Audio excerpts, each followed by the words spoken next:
ത്തിരിക്കുന്ന ചില നാറികൾ നടത്തിയ നെറുകേടിനെതിരെ പറയാതിരിക്കാൻ ഞാൻ സിനിമ പൂർണ്ണമായിട്ടും വേണ്ടെന്ന് വെക്കും.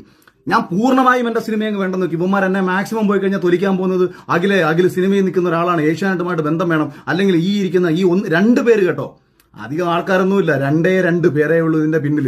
അല്ലാതെ ഏഷ്യാനെറ്റിന്റെ ഓൾ ഇന്ത്യ ബിസിനസ് ഹെഡ് എന്ന് പറയുന്ന കിഷൻ എന്ന് പറയുന്ന അദ്ദേഹം വളരെ നല്ല മനുഷ്യനാണ്. അദ്ദേഹത്തിനോടൊക്കെയുള്ള വ്യക്തിപരമായിട്ടുള്ള സ്നേഹവും താല്പര്യവും കൊണ്ടാണ്. അതേപോലെ എന്റെ സുഹൃത്തുക്കൾ ധാരാളം പേര് അവിടെ ഉണ്ട്. അവരോടൊക്കെയുള്ള സ്നേഹം കൊണ്ടാണ് ഇവന്മാരുടെ ഈ നാറുത്തരങ്ങൾക്കെതിരെ നമ്മൾ ഇത്രയും നാളും മിണ്ടാതിരുന്നത്. ഇതിൽ വന്നു പോയിട്ടുള്ള പല മത്സരാർത്ഥികൾക്കും ഈ സ്ത്രീകളെ ഇവന്മാർ ഉപയോഗിച്ചിട്ടുള്ള രീതികൾ, പല മത്സരാർത്ഥികൾക്കും പണം പറഞ്ഞിട്ട് ആ പണത്തിന്റെ കാശിന്റെ ഷെയർ വാങ്ങി പല മത്സരാർത്ഥികളെ ബിഗ് ബോസിൽ കയറ്റിയതുൾപ്പെടെയുള്ള വിഷയങ്ങൾ, ഇത്തരം ഒരുപാട് നാറിയ പരിപാടികൾ ഇവരൊക്കെ കാണിച്ചിട്ടുണ്ടായതുകൊണ്ട് ഞാനിത് പിന്നെ ഏഷ്യാനെറ്റുമായിട്ട് ബന്ധപ്പെട്ട് നമുക്കൊരു കോൺട്രാക്ട് ഉണ്ടായിരുന്നു. ആ കോൺട്രാക്ടിനോടൊരു നീതി പുലർത്തണം. അതുകൊണ്ട് തന്നെ ഞാൻ ആ കോൺട്രാക്ടിനോട് നീതി പുലർത്തിയതിനു ശേഷം ഇപ്പോൾ ഇത് പറയാനുള്ളൊരു കാരണമെന്ന് പറയുന്നത്, ഞാൻ ഇന്നേ